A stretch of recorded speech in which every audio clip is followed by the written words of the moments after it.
Students, how are you all? I hope all of you are fine and well, and welcome back to your next English class. This is your Nopur ma'am, and without delaying our time I will start today's class. And before that, I just want to say you that I hope you have seen my last video where I have discussed about the poem The Lake is Love Innisfree, as it is a running poem. So I have discussed the stanzas about the poem. There are 3 stanzas, and I have discussed with you all about the poem, what is there. I hope you understand, and if there is any problem, definitely you can ask me. So I will move today to the question and answer, but before moving, I just tell you in a short way. I hope you remember. Again, I just want to say just 1 to 3 lines, not more than, about the poem. And in this poem, what did you get? I hope you saw the video, so you remember. Just just recognize all those, that the poet actually poet expresses his childhood remembrance, and as he went to a place that is a lake, and that is in Innisfree, and now he wanted to go again. Okay, so he wanted to go again and to spend his ultimate life, rest of the life there alonely in natural way, and he wanted to make a small cabin there, and as he was too much bored from his city life, so he wanted to get some peaceful life and comfort zone there. So I hope you remember that, and he just expressed that place, okay, the scene of that place, and what happened there in the midnight, and what happened there in the noon time, what happened in the evening time, okay, what kind of sounds he got there, and why he wanted to go there. Okay, he just explained each and everything here. So I hope you have understood. If you have any problem, definitely you can ask me. I told you. So today, without delaying our time, I will move to the question and answer. See, these are your NCERT questions, okay, textbook questions. See, what did the place, what kind of a place is Innisfree? Think about. Number 1, the 3 things the poet wants to do when he goes back, and that is in stanza 1, right? And what he hears and sees there, and its effect on him, stanzas 2. What he hears in this hurts core, even he is in he is far away from Innisfree, stanza 3. See, Innisfree is a simple, secluded and peaceful place, okay, full of natural beauty. It looks gorgeous in the purple glow of noon and the glimmer of midnight, right? One can hear the pleasant sounds of nature there, such as a cricket song and the buzzing of the bees. Its soothing atmosphere leaves a lasting imprint on one's heart and mind, so much that so that one feels the pull of the place even when one is far away from it. Okay.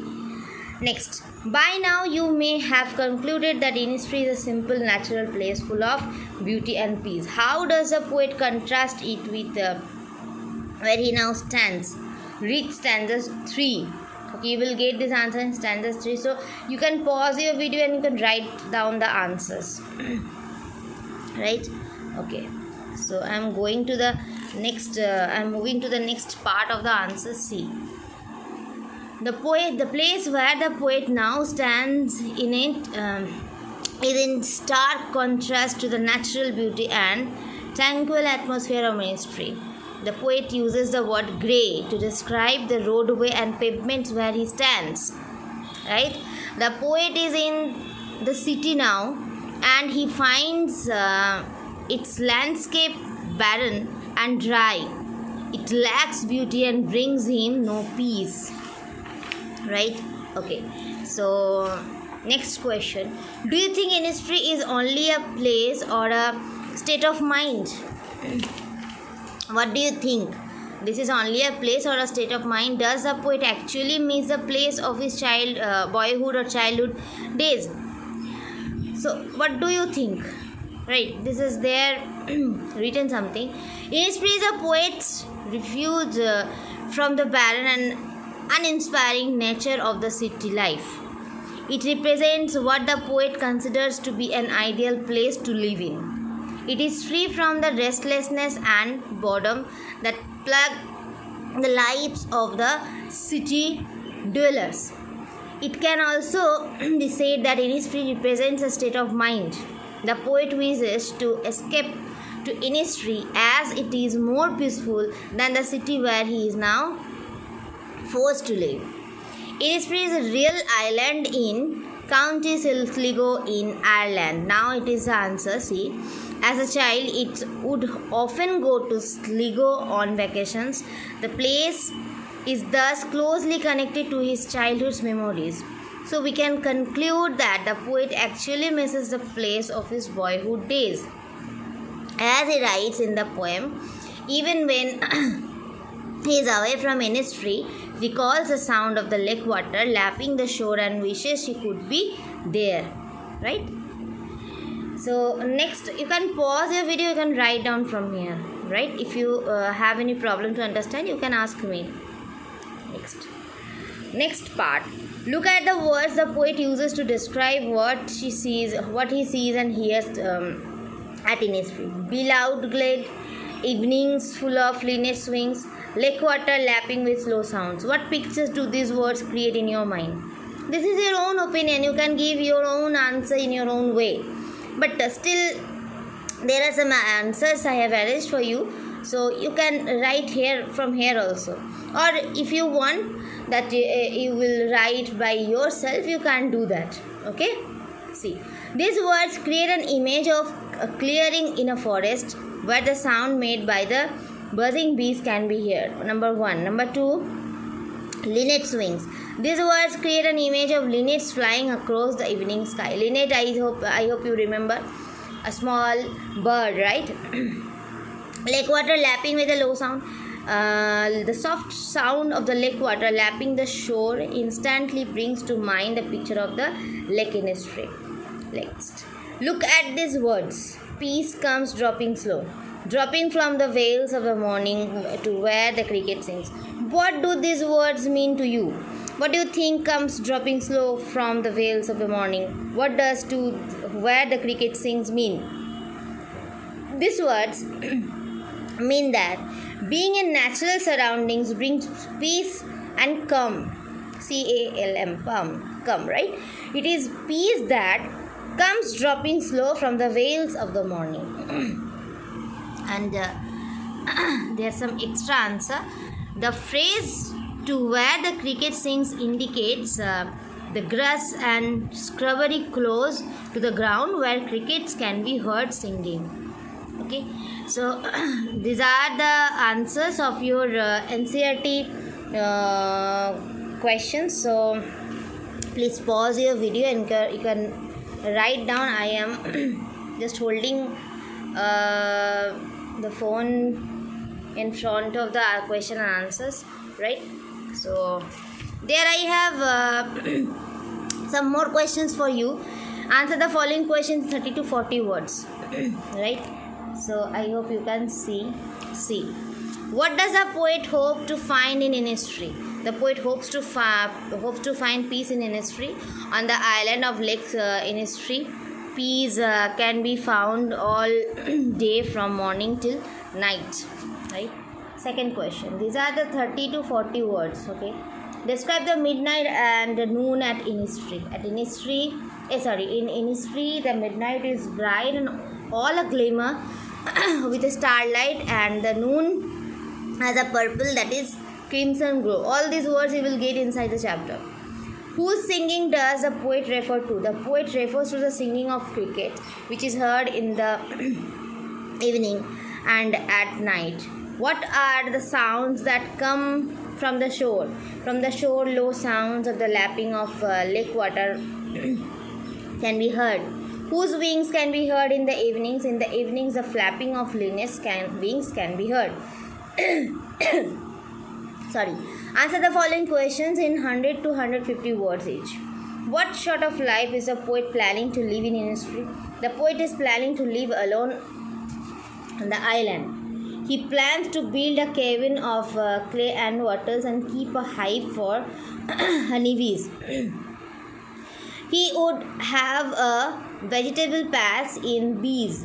The poet hopes to find peace there because it is a scheduled, quiet place in the lap of nature. It is a peaceful all day from morning till night. In Innisfree, the midnight glimmers with starlight and the noon has a purple glow. In the evenings, the flapping wings of flying linnets are heard. Life in the Innisfree is a life that is one with nature as far as possible from the tedium and weariness of the city life. It is such a life that the poet wishes to live. Okay. Next question. Why does a poet get peace of mind when remembering Innisfree? The poet gets peace of mind when remembering Innisfree because the place is serene and quiet. Come and quiet and peace. You also can write come and quiet. Can be found there at all times, whether night or day. Right. Whether it is night or whether it is day, you can find such a good time there always. See, some more answers are there. The cricket song, the buzzing bees and the flapping of the wings of flying linnets and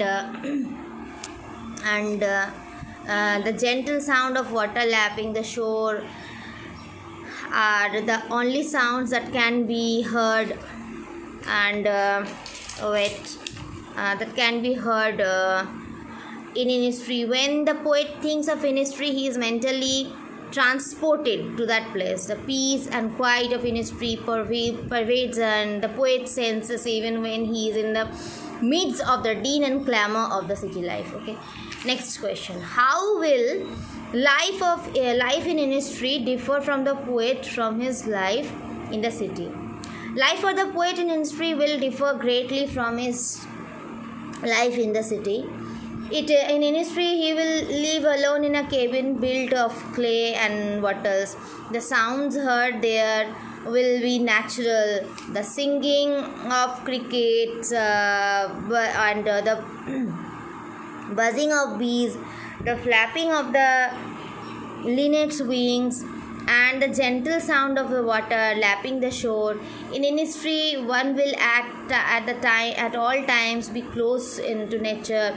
In the city, on the other hand, life is tiring and tedious. Crowds of people, vehicular traffic, buildings made of concrete, all relegate nature to the background. The peace of solitude that can be found in Innisfree will ever be absent in the city. See, here this description is given about the city life. What is there in your city life? Okay, vehicle means all place you will see the vehicles are moving in the road and traffic is there. So many crowds of people. Right, buildings, long, big buildings you can see. So this is the difference between city life and the with the Innisfree, as there is you can get a natural life. Okay, so these are the answers. So you can pause your video and you can write down the answers. Okay, if but I will suggest you please note down these answers in your copy. Otherwise, in the future time it will give you a problem, right? So thank you so much. Keep watching my video and have a nice day.